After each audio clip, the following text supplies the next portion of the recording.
Que des beaux cantiques, que des belles expériences, Seigneur. Quelle beauté d'entendre ce qu'on a entendu ce soir.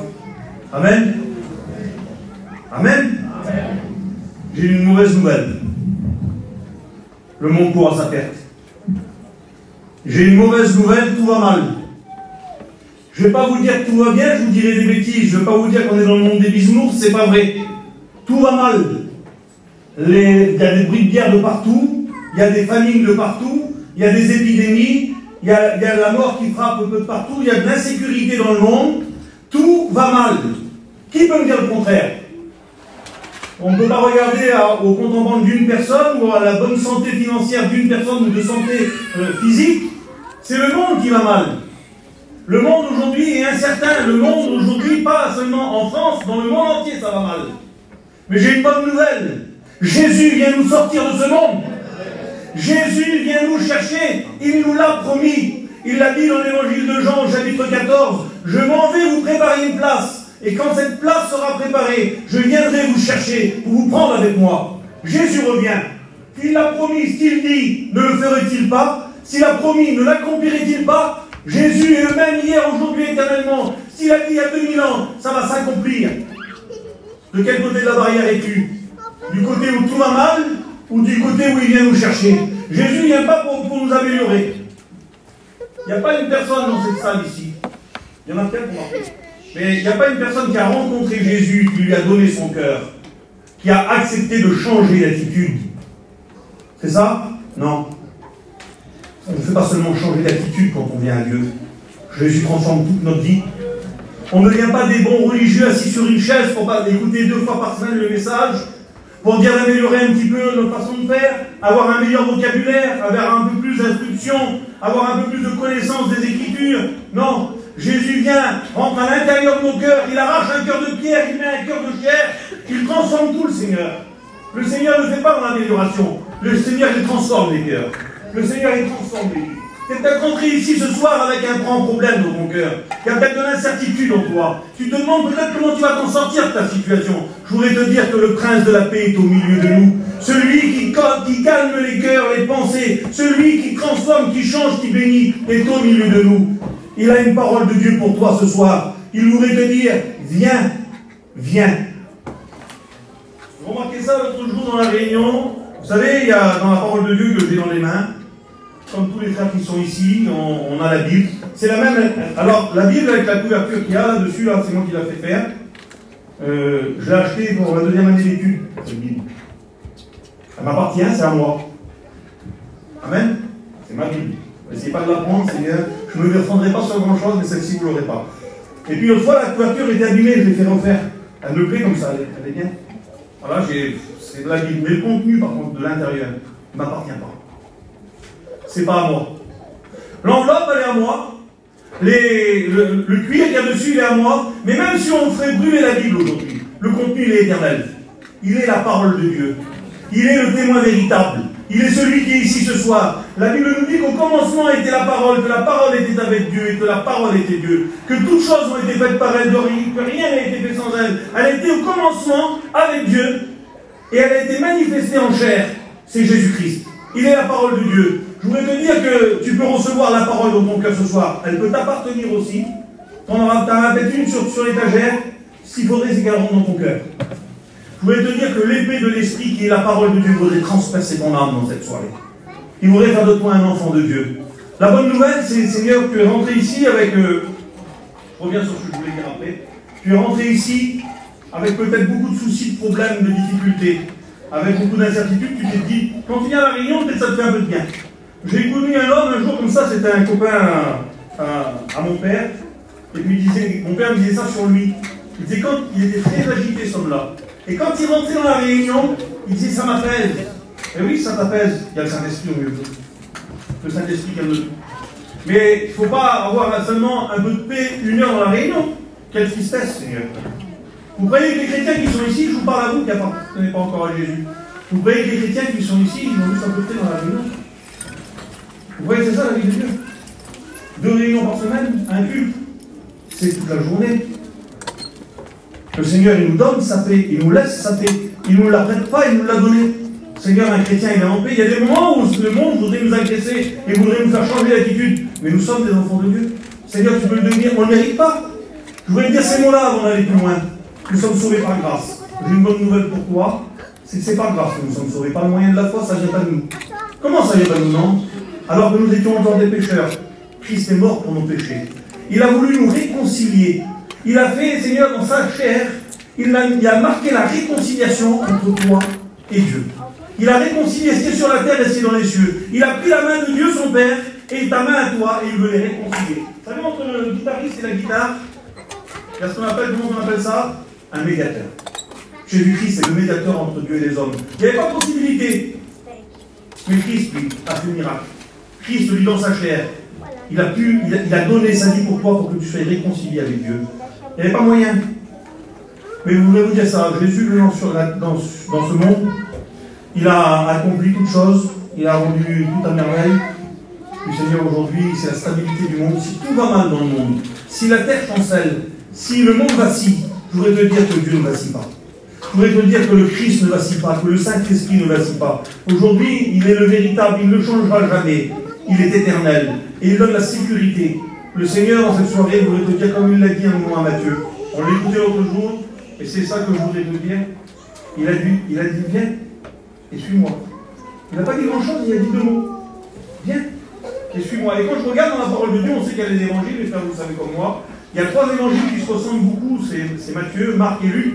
On appelle ça, bon, pour dire que c'est les mêmes, ça se ressemble, vu sous trois aspects différents, c'est trois hommes différents qui ont écrit, mais c'est les mêmes récits quasiment qui sont écrits. Et des fois, il y a une petite différence de choses, il y a une petite différence de mots qui est donnée. Mais là, il n'y a pas de différence. C'est toujours pareil, il n'y a pas dit grand-chose, viens, suis-moi. Pas grand-chose, Seigneur. Il dit toujours pareil, ça a suffi pour le convertir. Ça a suffi pour le convertir. Ça a suffi pour qu'il se donne à Dieu et pour qu'il rencontre Jésus et qu'il le suive. Deux mots de Jésus. Toi, tu as peut-être venu à 100 réunions, 200 réunions. Tu ne te convertis pas, tu te dis, moi j'ai tout essayé, j'ai tout fait. Mais tu ne veux pas le suivre. Tu es venu, tu as vu, mais tu ne veux pas suivre. Tu ne veux pas lui donner ton cœur. Ah, tu dis, ah, moi je dois rien à Dieu, s'il m'aime, il me prendra. Mais Dieu t'aime.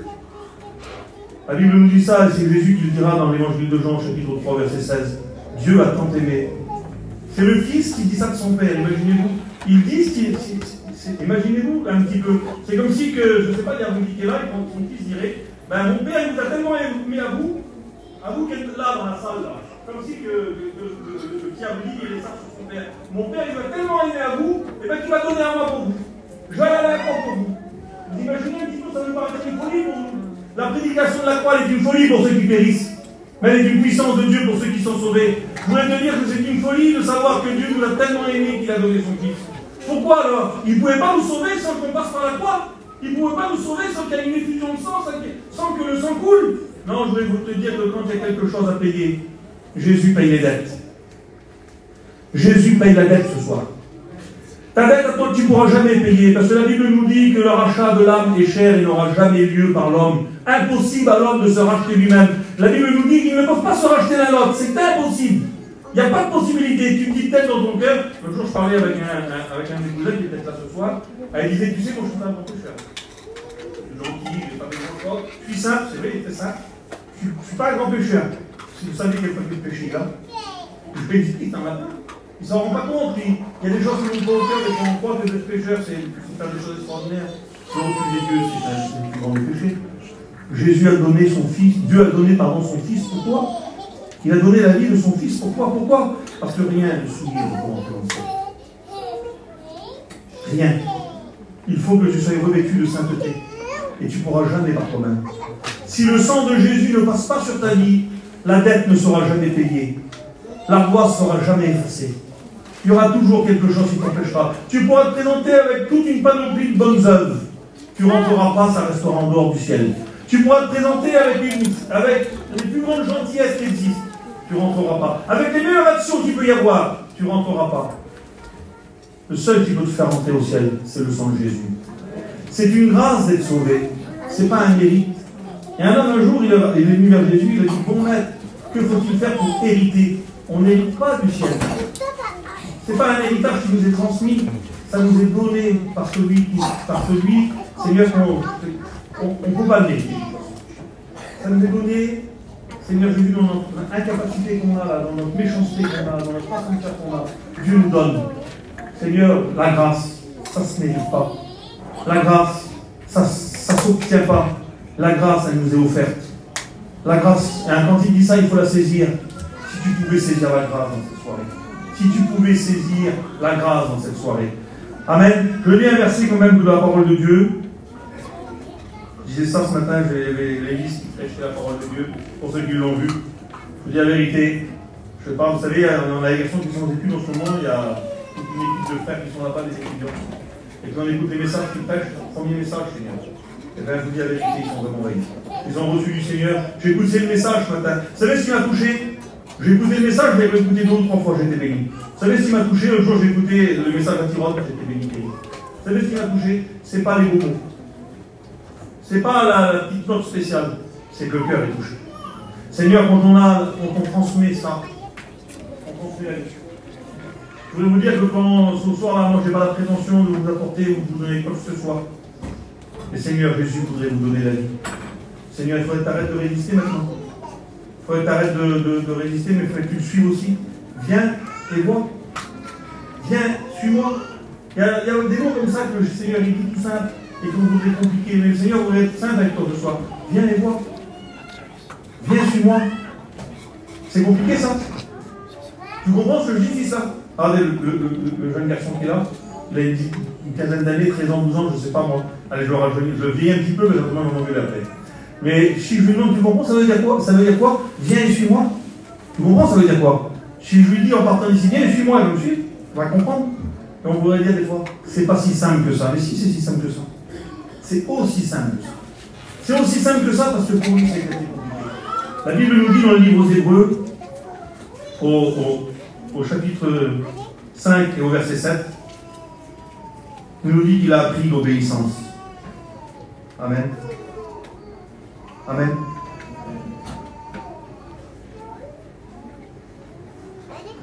Il nous dit comme cela, c'est lui dans les jours de sa chair qui a présenté avec de grands cris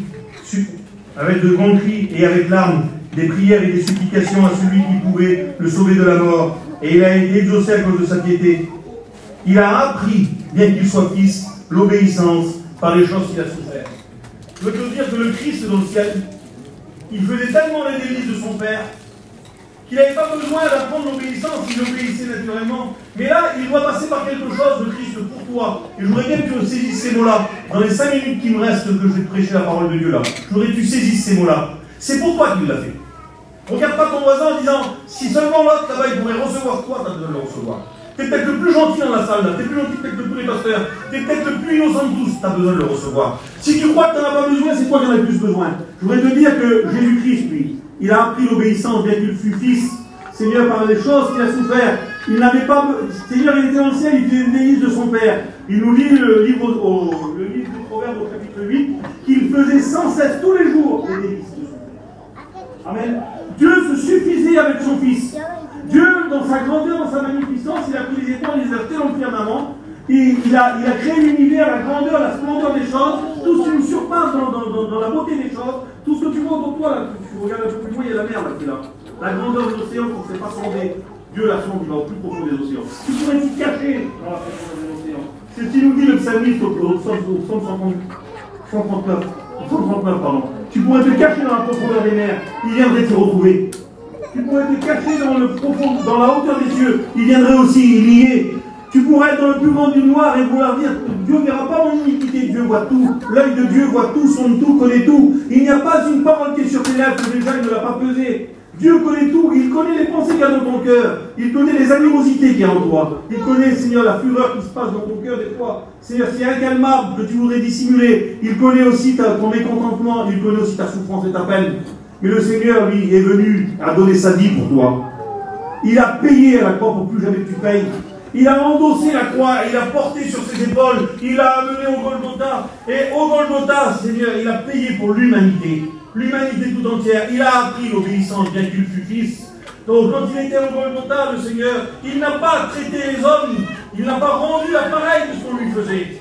À un moment, les hommes ont dit sur lui, quand il était à Golgotha, toi qui as sauvé les autres, sauve-toi et sauve-nous. Mais le Seigneur n'a pas pointé, n'a pas injurié, n'a pas mal parlé. Excusez-moi des mots, mais c'est la parole de Dieu. Le Seigneur à la croix a dit, pardonne-leur. Ils ne savent pas ce qu'ils font. Le Seigneur voudrait te pardonner dans cette soirée. Si jusqu'à aujourd'hui, tu n'as pas senti dans ton cœur la légèreté du pardon, parce que je veux te dire que quelqu'un qui est pardonné d'une faute se sent léger. Et le Seigneur ne voudrait pas te pardonner d'une faute, mais il voudrait effacer tes fautes. Il ne voudrait pas seulement les enterrer, les cacher un petit peu, il voudrait les faire disparaître. Comme il voudrait arracher de ton cœur le cœur de pierre et un cœur de chair, il voudrait effacer la gloire du Seigneur en cette soirée. Et c'est par son obéissance qu'il a pu le faire, parce qu'il est allé à la croix pour toi. À un moment donné, à Golgotha, à Gethsémane, il va parler du Seigneur. Et à ce moment-là, il apprend l'obéissance. C'est ce passage-là qui nous en est parlé. Il va commencer à prier, se jetant à terre. Il va demander, Père, s'il était possible que cette coupe s'éloigne de moi. Imaginez-vous dans les jours de sa chair, pas dans sa divinité en tant que fils de Dieu, Seigneur, dans le ciel, dans les jours de sa chair, il a appris l'obéissance. Il est là comme un vrai homme, dans le saint homme, la Bible nous dit. Et il se jette à terre en train de prier. Et la prière est tellement intense, le combat est tellement fort à ce moment-là, que la Bible nous dit que de son front va couler comme des grumeaux de sang, sa sueur va devenir comme des grumeaux de sang. La pression est telle à ce moment-là, le combat est tellement puissant à ce moment-là, que le Seigneur souffre à ce moment-là. Il souffre, tu sais de quoi? Bien sûr, je ne peux pas négliger les souffrances physiques du Christ. Il a trop souffert, notre Seigneur. On a cassé ses mains, on a percé ses pieds, on a arraché sa barbe, on a labouré son dos. Le livre des psaumes nous dit qu'on a tracé des longs sillons dans son dos. Le livre des psaumes nous dit qu'il n'avait plus l'aspect d'un homme, tellement qu'il était défiguré. La Bible nous dit, Seigneur, qu'il n'avait ni beauté ni éclat pour attirer le regard. Homme de souffrance habitué, homme de douleur habitué à la souffrance, semblable à celui dont on se détourne, tellement son visage était plus celui d'un homme. Notre Seigneur a souffert à sa chair. Mais je voulais te dire que quand il est à Gethsémane, le plus grand des croix qu'il est, c'est ton péché qu'il doit porter sur la croix. Ton péché qu'il doit porter, lui qui n'a jamais péché. Lui qui n'a jamais péché dans ses pensées, dans ses paroles, dans ses actions. À ce moment-là, va porter le péché de toute l'humanité. Je voulais te dire que le poids d'un péché emmène tous les hommes en enfer. Tu pourras avoir le plus petit des péchés qui ne rentrent pas dans le ciel. Tu pars pour l'enfer. Et je parle avec toi, si Christ ne n'efface pas mon péché. Mais Christ à la croix a effacé mon péché. Christ à la croix a remporté le prix. Il a fait un triomphe à la croix. C'est un objet de malheur à la croix. C'est une arme de supplice. Mais pour notre Seigneur, c'est une folie pour ceux qui périssent. Et pour notre Seigneur, elle est un triomphe. Je veux te dire qu'on regarde cet objet ici, là. Aucune valeur. Aucune valeur, on le voit. C'est dans la stratégie qui change cet truc qui est merveilleux. Il n'y a aucune valeur, on le voit. Le bois ne peut pas nous sauver. Le bois n'a pas de pouvoir, mais celui qui est à la croix ne peut pas te sauver. Celui qui est à la croix t'a tellement aimé. Parce que si le Père t'a aimé, je voulais te dire que le Christ a accepté de t'aimer aussi. Et il t'aime. Il t'aime d'un amour éternel. Il t'aime et il voudrait t'amener avec lui. Si tu ne rentres pas dans le ciel, Seigneur, c'est pas avec un jugement que je dis ça.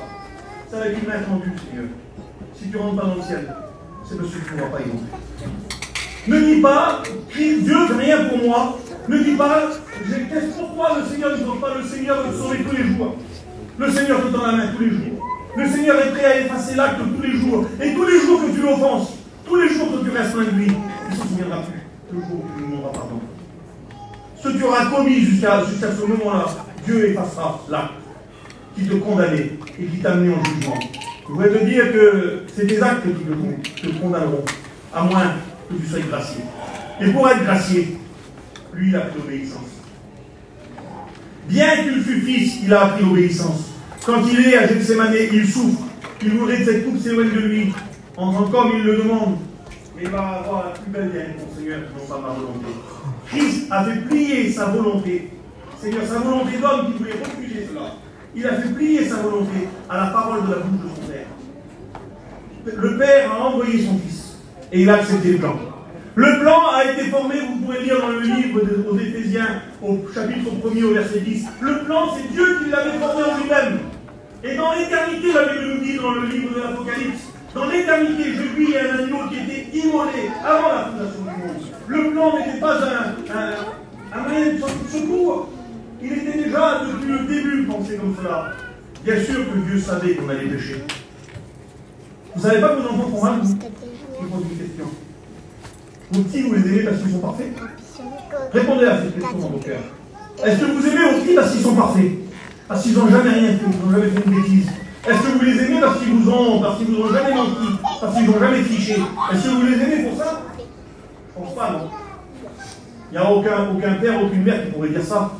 On peut être déçu par nos enfants. On peut être déçu par leur attitude, par leur façon de faire. Et ce n'est pas à cause de leur action qu'on les aime ou qu'on ne les aime pas. On ne peut pas l'expliquer. Je regardais l'autre jour mes copains.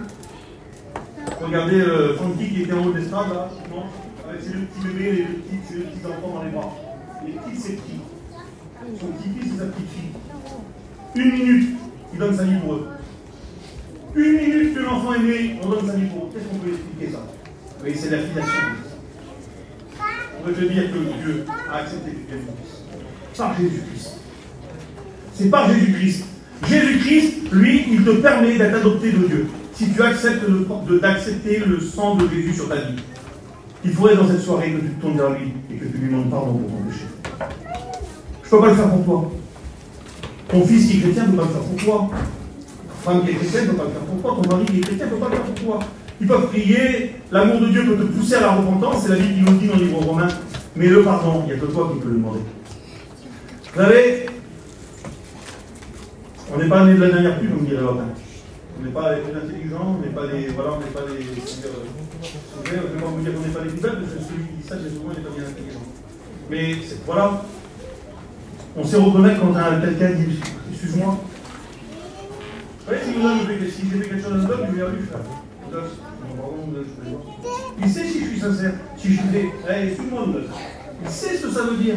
Une attitude, on le sait, tu crois que tu vas tromper Dieu. Tu crois que tu peux tromper Dieu dans ta façon de faire.